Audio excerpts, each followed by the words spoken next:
Hello everyone. In this episode, I want to talk about the permutations and the symmetric groups. Those two things are very important in group theory because symmetric group is one of the most important groups in group theory. We can see it everywhere and it is connected to a lot of concepts in group theory. And the permutations are the elements of symmetric group. So let's look at the permutation at first. This is the definition for the permutation. It says that a permutation, if we denote it by sigma, is a bijection from a set to itself. So, for example, if we have a set A which has 4 elements, A1, A2, A3, and A4, then we can say sigma is a permutation if it maps A to itself. So sigma is a map, and the result after mapping A will be A itself, which also has A1, A2, A3, and A4. Those 4 elements is equal to A itself, and this map sigma should be a bijection. So this is a bijection. Bijection means 1 to 1 and onto a map. So in this case, we can see the sigma is the permutation on this set A. Let's look at an example.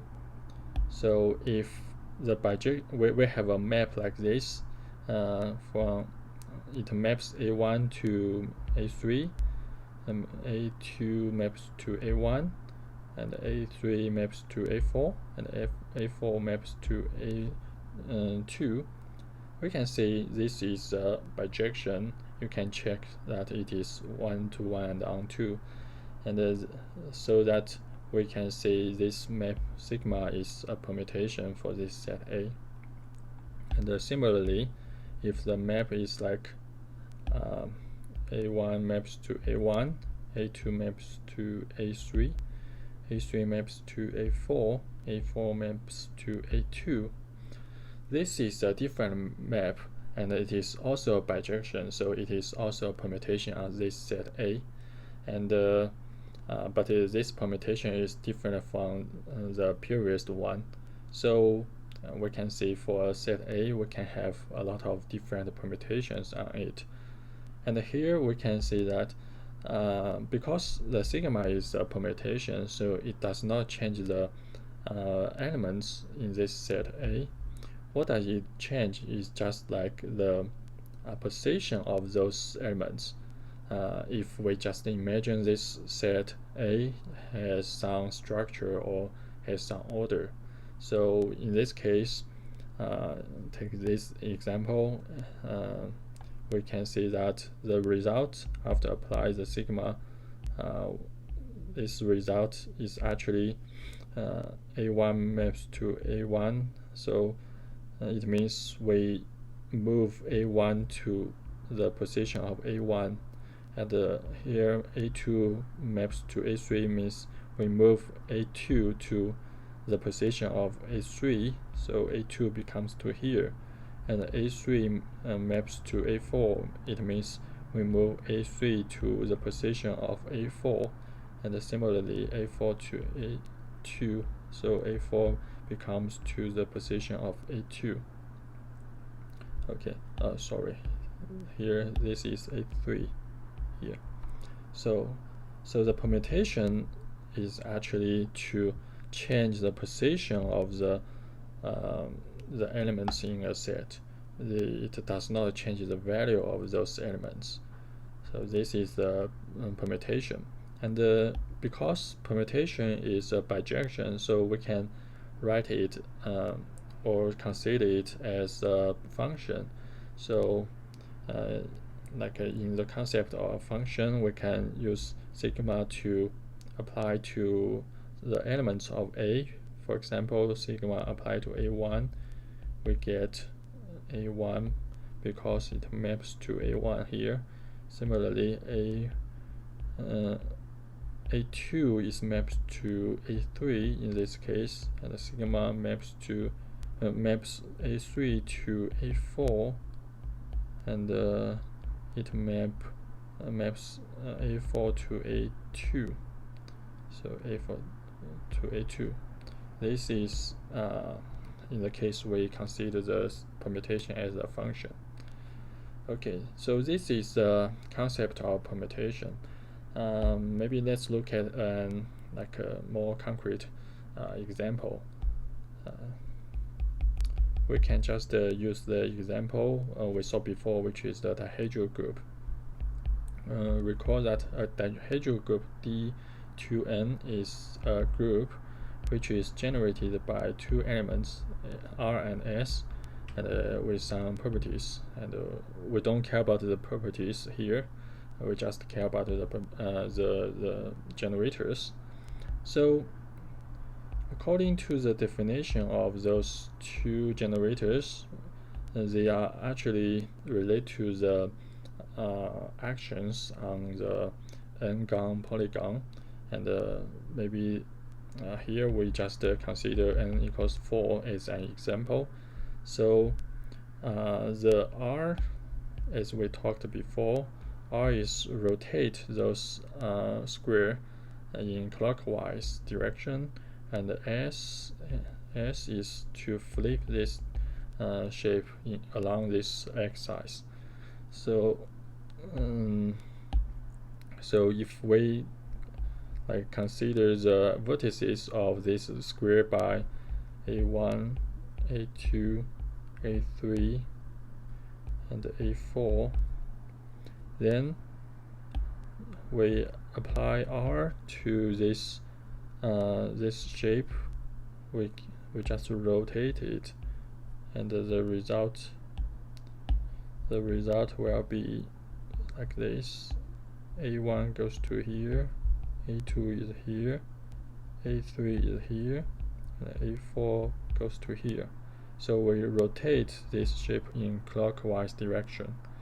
And here we can see that those four vertices does not change under this rotation. They are still the four vertices in the original square, but the positions of those elements or positions of those vertices are changed under this rotation operation. So it's like it's the same idea of the permutation, because if we consider the set of all vertices of this square, it's actually this set A with A1, A2, A3, A4 as its elements, and R is actually a permutation which maps those vertices to the set of those elements, the vertices itself, but the only thing changed are the positions of those elements. So this means that this rotation R is actually a permutation for those vertices on this square. And similarly, if we flip this square with this S, it just gave over this result. A1 is here, A2 is here, A3 is here, and A4 is here. So similarly, the vertices does not change, but the position of those vertices changed. So it means this S, when we use it to act on this square, it is a permutation over the vertices of the square. So it means the generators of the dihedral group are all permutations over a n-gon shape for any n, and because when we multiply those generators, it's kind of like to apply those actions one by one on the n-gon shape, and which is equivalent to compensate the permutations. And because the composition of bijections is still a bijection, which means the composition of permutations are still permutations, so the elements in this group are all permutations on this polygon. Okay, so this is the idea of permutation, and how does it look when we like consider the elements of the dihedral group as an permutation on the n-gon shape. And actually, this is not a special case, or this is not just a special for the dihedral group. In the future, we will see that any group is actually a subgroup of a symmetric group, which means that the elements in any group is actually a permutation. Okay. Now let's look at the symmetric group. So this is the definition for the symmetric group. It says that symmetric group Sn, we denote it by Sn. It is a symmetric group of degree n, and it is defined as the set of all permutations of a set with n elements. Okay, so it means that Sn is the group, and this group is the set of all permutations. So the set is all permutations, and it's a set of sigmas, and the sigma is permutation of A for some set A, and A has cardinality n, which means it has n elements. So symmetric group is this set, and because it's a group, so it should have operation, and here, because the elements are sigma permutation, which are bijections, so the operation between bijections are just a composition of the bijections. So the operation is the composition of the bijections, and this is the symmetric group Sn. And here, so here we can see in this example, we saw that how we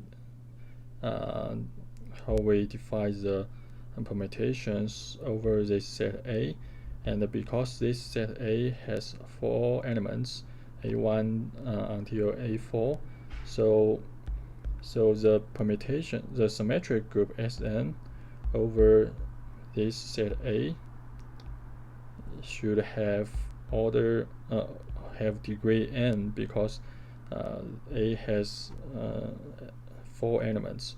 So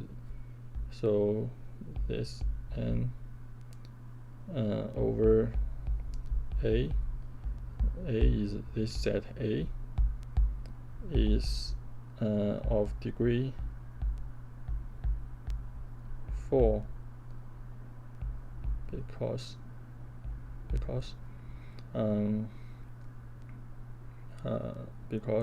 A has 4 elements. Right. So in this case, we write Sn is just the S4. So this S4 is the symmetric group over this set A. Okay. Here, one thing we should be careful about is that we only define Sn, the symmetric group, by the set. It's the set of all permutations over a set of n elements. But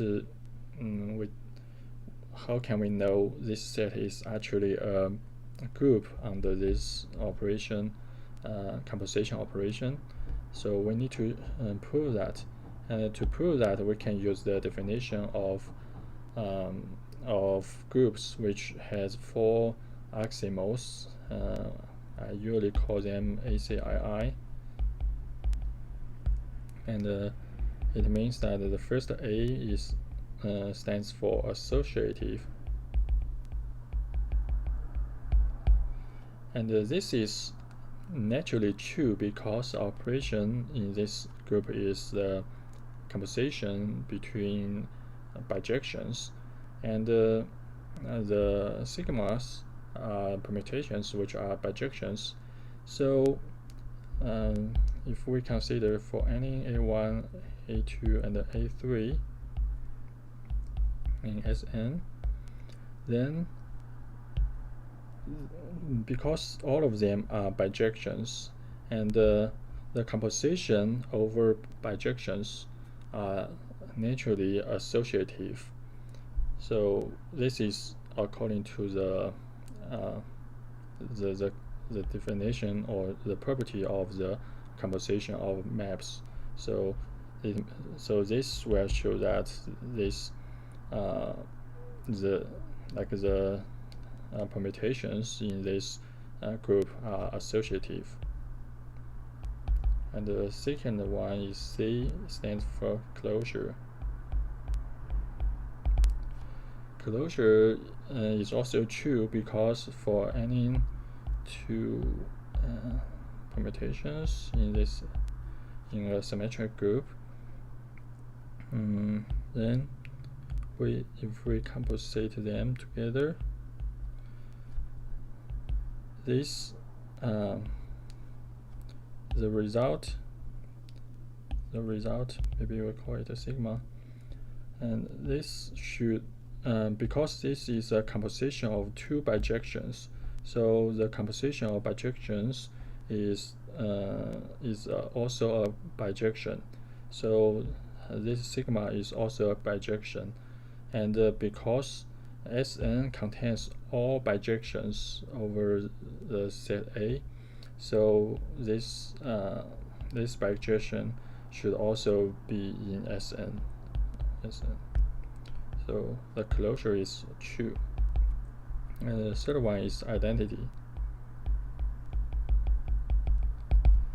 Identity actually you need to find a identity sigma 0 in Sn, such that for any sigma permutation in Sn, you should have sigma 0 composite with sigma equals to sigma composite sigma 0 equals to sigma itself. And this sigma 0 is always exist, and it is just the identity map. So which means it maps, for example, A for a set with 3 elements, A1, A2, A3, this sigma 0 just map this set to itself like this. So it maps A1 to A1, A2 to A2, A3 to A3. Here's 3.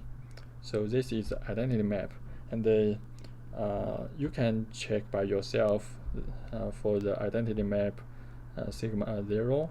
This equation is always true for any permutation or bijection in Sn. So this you can do this by as an exercise. So this is true. Then the last one is I stands for inverse. And the inverse is also true because for any bijection or permutation in Sn, the inverse of the bijection is also a bijection according to the property of bijection map. So this means that the inverse of sigma I is also a permutation, and then it should be in Sn as well, because Sn contains all permutations like over a set A. Okay, so after those check those four properties, we can see that the Sn is indeed a group. So this is the symmetric group. And then one last thing is what is the order of this group Sn, which means the order of Sn, which means how many elements do we have in this group Sn. And this can be like we can get it very it's not very complicated. We can just consider how does the bijection work, then we can know how many bijections or how many permutations we have in this set, in this group. So for example, if we consider A equals to A1, A2 to AN, there are n elements. So what we want to find is the number of sigmas to permute this set, and it means that how many maps to map this set A to itself without changing the values, but just change the positions of those elements. So with the idea of just changing the positions, we can say that we can just consider what is the result of this map, and according to the result of the map, we can determine a permutation. So we can just consider how many possible results we can get from those permutations. Then we can know how many permutations we have, because different permutations or different bijections will give different results. So how many possible results can we get? We can see that because we are just change the positions of those elements, so the result, in the result, the first element, how many possible situations can we have? We can map A1 to this first position, and we can also map A2 to this position. Actually, we can map any element in this set A to the first position, not A. So the first position. So there are actually n choices for the first position, because all n elements can be mapped to this first position. So there are n choices. And how about the second element in the result? Because we already have one element in the first position here, we cannot have another. Like for example, if the first position is AI, we cannot have AI in the second position as well, because this is a bijection. We cannot just have a replica of the any element after the mapping. We can just change the position, so we cannot have this repeating element. So it means that we can map A1 to this second position, A2 to this second position, but we can map any element to this second position except the AI, because AI is already put in the first position, in the first step. So which means there are n-1 choices for the second position. And similarly, for the third position, we cannot map the elements already exist in the first and the second position to the third position, but any elements except those two can be mapped to the third position. So there are n-2 choices. Then this goes on until the last one, which because we already did n-1 steps before the last one, so the last one only have n-1 equals 1 choice.